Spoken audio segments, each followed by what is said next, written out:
Eu quero saber como é que foi crescer sendo uma filha número 2, porque você acha que se meu pai ficasse me chamando de o filho número tal, eu ia me sentir um combo do McDonald's. Como é que foi pra você?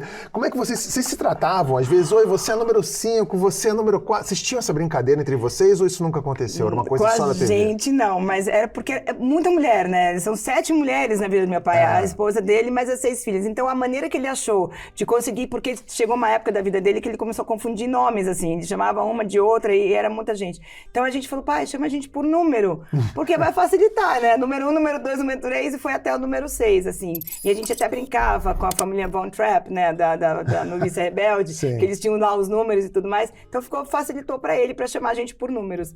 Mas entre a gente não chamava, não. Vocês já chegaram a negociar? Pô, dá pra trocar? Eu gosto tanto de número 3, troca comigo ou não? Você se apegou? Não, eu me apeguei ao número 2, eu até quando ia pra Universal, lá tem aqueles parques, tem aquelas camisetas, né? Vem número 2, tudo. Eu gostava do meu número 2, eu acho que é legal esse número 2, assim. Porque o número 1 tem aquela responsabilidade, você é a primeira, tem que ser... A número 2 você já tem que ser melhor do que a número 1, mas com seus defeitos. Então eu gostava do número 2, sim. Maravilha. Você como número 2, eu quero te perguntar como é que ficou a situação do SBT depois do falecimento do seu pai. Porque muito se falou sobre, meu Deus, vai virar um Succession brasileiro, Game of Thrones do SBT.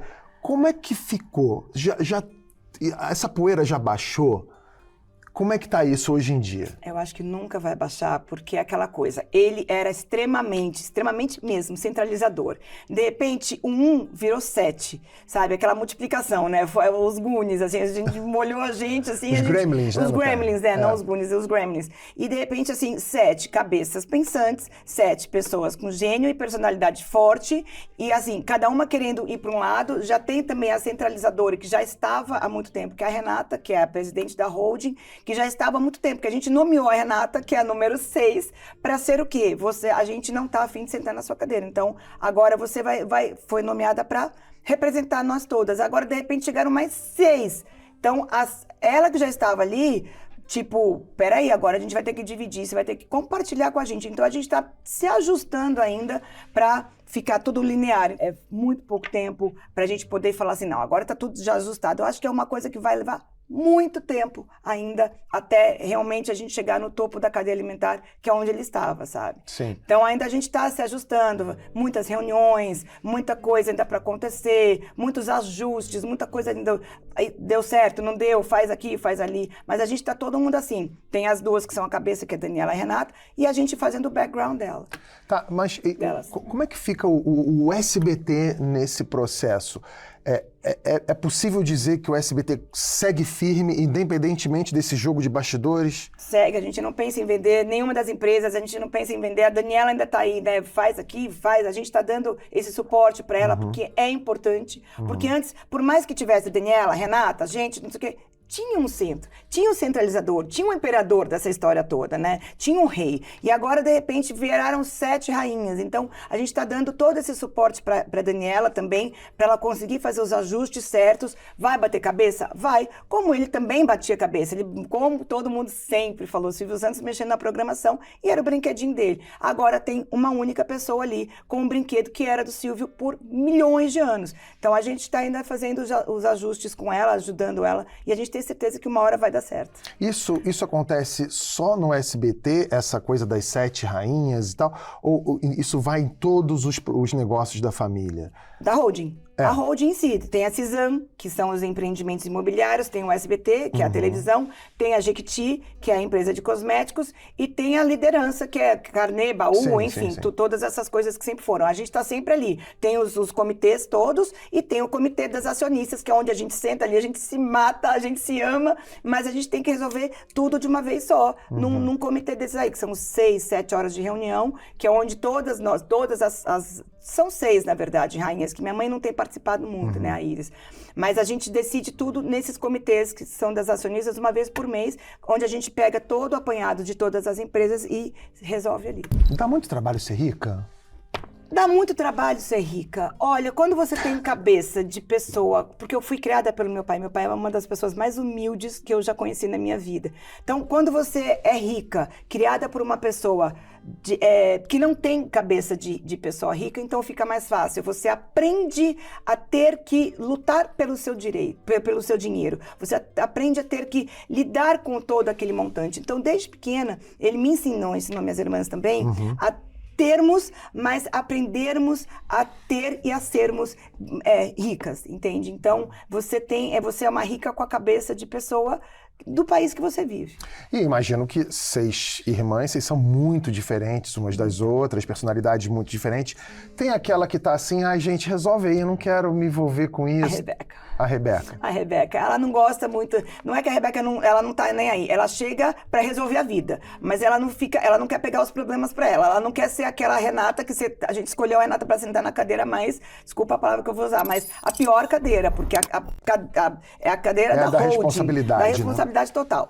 A Rebeca não quis aquilo. Então ela fica assim, gente, eu vou chegar pra resolver. Então ela vai pros comitês, sim, de acionista, e aí chega lá, ela pega aquele apanhadão, vai com todas as pautas, isso aqui eu quero, isso eu vou resolver, isso eu não vou resolver. Então é essa sim. Agora, eu tô naquela intermediária, eu também não quero problema pra mim, mas eu quero chegar na solução. Então, me chega já chega com tudo mastigado que eu vou resolver ali, entendeu? E tem a Cíntia que tá entre meio termo, assim. E a Patrícia também. Então, nós 4 estamos ali na retaguarda. Agora, a Daniela e a Renata não tem como, né? Elas têm que chegar e já resolver, porque elas resolveram sentar nas cadeiras, então elas que se virem pra lá, né? Quiseram, né? Quiseram esse problema. Quiseram, mas a gente tá ali com elas. Mas assim, eu não. No dia a dia, não. Eu li a seu respeito antes de entrevistar, evidentemente, e eu vi que você começou a sua vida profissional querendo ser veterinária. Eu sou formada em medicina veterinária, sim. Então, você começou como veterinária, e aí você fala que seu pai um dia te convocou para trabalhar em televisão e você falou assim, bom, não tive como dizer não. Era algo que você queria secretamente? Você nunca quis isso? Você sempre quis isso? Como é que é a sua relação com a televisão? Desde pequenininha, ele nunca deixava a gente ir em estúdio. No máximo que a gente ia, às vezes, ele queria que a gente paparicasse ele como pai. Porque ele nunca tinha tempo para ficar com a gente. Então, alguns domingos que ele fazia programa gravado, ele fazia questão que a gente levasse ele. Então, a gente ia no carro com ele, aí o motorista trazia a gente de volta para casa. Então, ele nunca quis a gente em ambiente de televisão. Nunca deixou a gente frequentar estúdio, nada, zero. Quando ele veio com esse convite, eu tinha 15 para 16 anos, ele veio com esse convite para eu trabalhar com ele. Gostei, mas eu negociei com ele. Falei, olha, vou trabalhar com você, quero aprender, quero conhecer uma coisa diferente. É o seu mundo, mas eu quero que você me deixe fazer a minha faculdade de medicina veterinária, que é um sonho desde quando eu nasci. Tá bom, porque ele é muito aquele que vai acontecer agora? Se não for acontecer agora, vou te dar rédea e vamos deixar acontecer. Fui trabalhar com ele, mas sempre com aquilo lá. Gosto da veterinária, vou fazer veterinária. Quando chegou o momento de eu fazer veterinária, eu falei, agora chegou o momento, tô indo. Mas ele fez de tudo que você possa imaginar para colocar areia no meu caminhão da minha medicina veterinária. Tanto que eu fui fazer faculdade em Presidente Prudente, que era longe. Você fala botar areia no caminhão, tipo atrapalhar. Atrapalhar mesmo, Entendi. Ele não queria que eu fizesse. Então ele não me dava mesada, não me dava dinheiro para comprar livro, ele não me dava dinheiro para comprar o lanche da minha faculdade. Eu vendia as minhas coisas, porque eu tinha, né, uma televisãozinha pequenininha, eu trocava o almoço para comprar janta, sabe? Então, mas eu sempre fui muito incisiva no que eu queria. Eu sou ariana, então eu sempre falava para ele, eu quero e eu vou.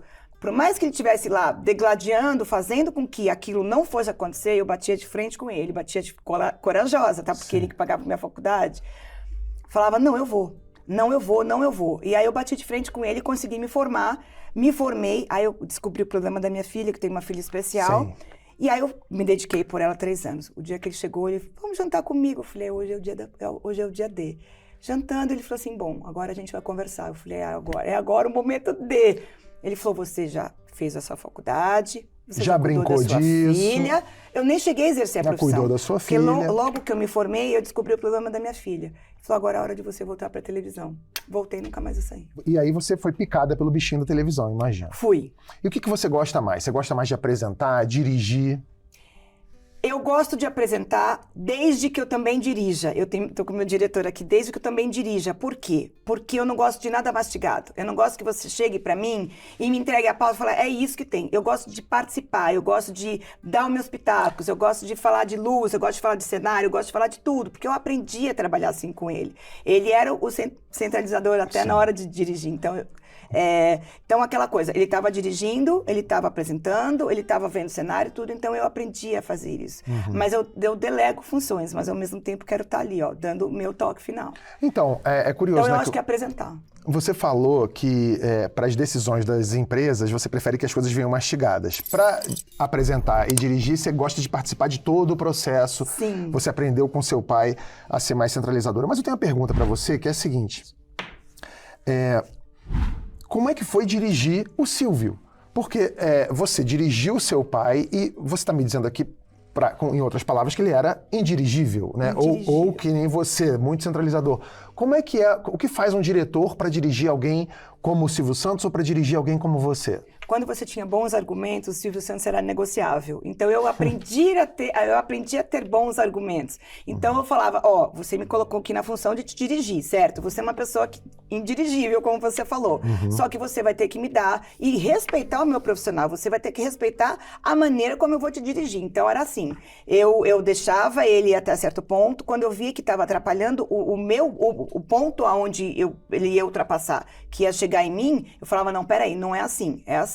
Eu tenho uma Bíblia, eu tenho que respeitar essa Bíblia, porque às vezes vinham os programas pra gente de fora, o Roda Roda, por exemplo, que eu dirigi por 12 anos, o Silvio Santos. Eu tinha regras da emissora que me cedeu o programa, então eu tinha que seguir aquelas regras. Sim. Quando ele tentava dar uma burlada Brasil de ser, eu falava, não, peraí, eu tenho que pedir autorização. Porque senão eles tiravam o programa do ar. Então eu tinha que fazer ele entender isso.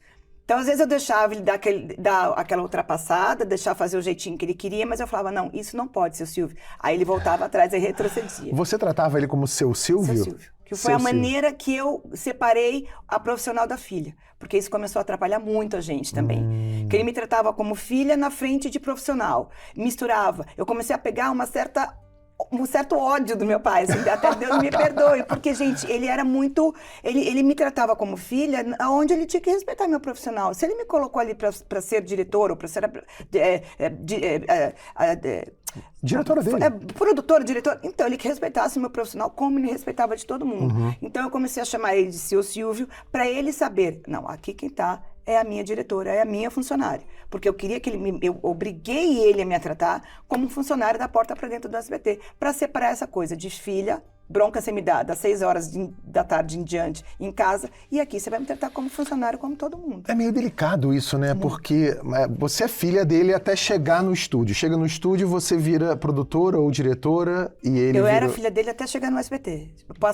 Subiu aquela rampa do SBT, eu já passei essa funcionária. Então eu exigi que ele me tratasse assim. E o nosso relacionamento melhorou dali pra frente. E já aconteceu de vocês quebrarem o pau profissionalmente, tipo a diretora e a produtora, e aí desceu a rampa e fala, ai pai, que saudade, você Dentro do camarim, sim. A gente, porque ele nunca... às vezes ele me dava bronca assim, porque ele não tinha filtro, né? Ele dava bronca em você com o microfone aberto. Se cortasse o microfone dele, lascou-se. Então ele dava bronca mesmo, chamava a atenção e eu abaixava a minha orelha. Aí depois ele via que ele estava errado, ele voltava atrás. Assim, ele era muito, muito assim, sabe? Nunca era de pedir desculpa não, mas ele voltava atrás. E muitas vezes ele me chamava pro camarim, a gente conversava ali, que eu falava, poxa, não é assim, é assado. Mas eu tinha que ter bons argumentos, plausíveis, porque você não podia ter, posso, você tinha que falar, eu quero, eu vou, eu posso, talvez, não era a palavra para ele montava em cima, agora eu posso, eu vou, ele te respeitava, mas sim, já teve sim. Eu tive com teu pai uma vez só num programa dele, eu tenho até hoje 2 aviãozinhos. Guardou? Guardei, tenho lá até hoje. 2 aviãozinhos, e eu fiquei muito surpreso de ver como é que aqueles aviãozinhos eram produzidos, feitos, né? Porque tinha um senhorzinho lá.